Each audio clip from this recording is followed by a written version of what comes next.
expenditure as a percentage of the general fund budget had decreased from about 2% down to less than 1%. And the reason is and it didn't seem to matter much over those 3 decades, whether they were good times or dire economic times, because we had experiences of some of each. But it always seems that whenever you're looking at the urgencies of the day and where the state spends most of its money, education and social delivery programs, primarily health care, nursing homes, and things like that, that you can't, school's going to open every September, and we've got to have a deal with growth, we've got to deal with the challenges facing education. You can't put off. And yet with investments in natural resources, you can make a decision to put something off this year without seeing any effect of that delay for some time to come. Sure, so the urgency is a little bit different at less times. Urgent. Yeah.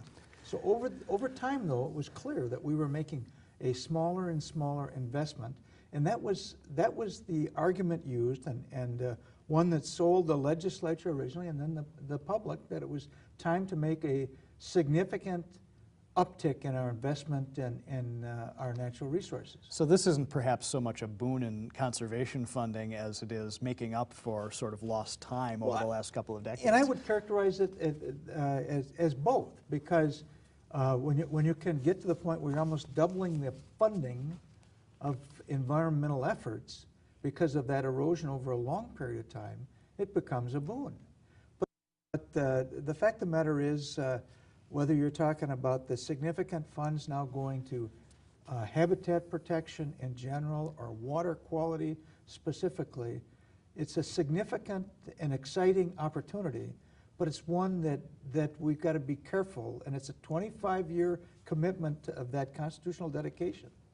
Be careful and pay attention that the money is invested wisely, because we can get a lot of benefits if it's invested wisely, but just spending more money is not a guarantee that it'll be a wise investment. So it behooves all of us to pay attention next quarter century to see how those investments are made. Certainly, we'll come back to that in a moment. According to the state DNR website, these funds, based on the constitutional amendment, are to be used to supplement existing conservation resources and not replace them.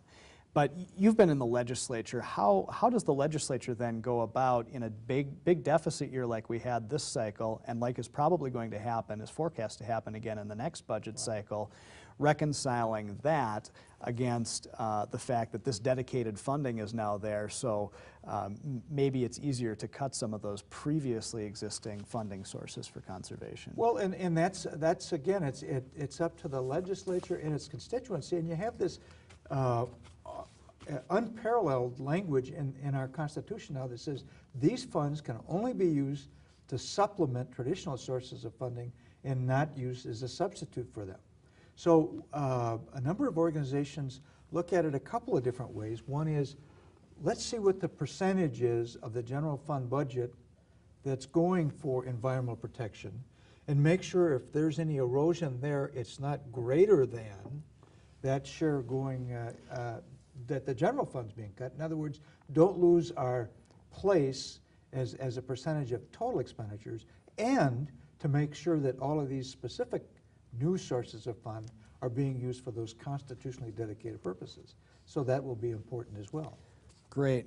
Now, a campaign was launched in the last couple of years by Conservation Minnesota and the organization you're now with that I failed to mention at the introduction here, the Freshwater Society, called Check My Lake. Can you tell us a little bit more about that? By numerous accounts, it's been successful in educating the public about the safety and drinkability of our waters in our lakes, and the ability to fish in those lakes in a healthy way, as well as to swim and boat and play in those lakes. Can you tell us a little bit more about that effort?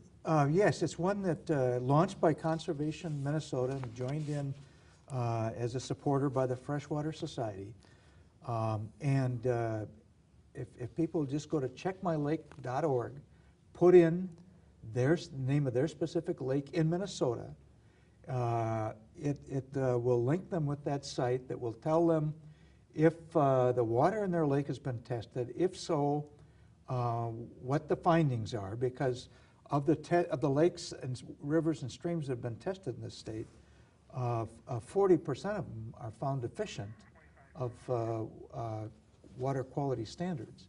It'll also link in with data from Department of Natural Resources, Department of Health, and the Pollution Control Agency that talks about water quality, as well as how safe it is to eat the fish from that lake. It just takes some various forms of data from these state governmental agencies and pulls it together on one site. And it does two things. It informs people as to what's happening with their specific lake that they may be interested in. And it also links with sites like Freshwater Society that tells them what's happening, because as we know, all politics is local, and what's happening in the lake that I have particular concerns about is most important to me, but also what's happening in the bigger picture with things with our water quality. Sure. Now, lastly, you touched on this a little bit already, but what suggestions do you have for people who are concerned about making sure that the funds passed in the Legacy Amendment are used wisely over the next 5, 10, 15, 25 years? Yeah, in a nutshell, is pay attention, watch the legislature, they're accountable to you, and they're going to be making those decisions. And there are organizations like Conservation Minnesota that have launched another website called theamendment.org that will inform people of link to news articles and give people reports on where those funds are being allocated, those legislative decisions. And it's a way of, there's no better key to getting good government than to have an informed electorate. And with the power of the internet and the ability to collect data and make people aware of what's happening, theamendment.org, checkmylake.org, and it'll lead you into a number of places that'll tell you what's going on with those amendment funds. Great. Thank you very much for your insights on the Clean Water, Land, and Legacy Amendment. Again, Gene Merriam, former DNR Commissioner and State Senator, and current President of the Freshwater Society. Thanks very much for joining us, Gene. Thank you. You can hang out right here for the moment. My pleasure. Thank you. And now for our regular Ted's Take segment. That's my commentary on the news of the day. In recent weeks, some members of our community have begun to criticize our local schools for their recent performance on the MCA2 math and reading tests. Although there are certainly some areas of the testing that Anoka-Hennepin schools could become more proficient in, the criticisms fail to see the larger picture. In fact, Anoka-Hennepin schools outscored the state average in the math tests on all grade levels by 4.3 percentage points and outscored the state average on all grading levels on the reading tests by 3.2 percentage points. Certainly, while the raw numbers of those students who are deemed proficient based on the tests could be improved over time, the critics again missed the larger point that Anoka-Hennepin schools are performing better than the state average and have shown improvement year over year. Instead of focusing their energies on criticizing our schools and our teachers for their efforts, our critics' efforts would be much better spent in helping teachers and helping students and helping parents and encouraging them to do what it takes to make improvements in all areas of student performance. That's it for today's episode, and that's it for Ted's Take. Join us next time on the Anoka County Eagle, your source for a balanced perspective and in-depth insights into community news and politics across the North Metro. Thanks, and see you next time.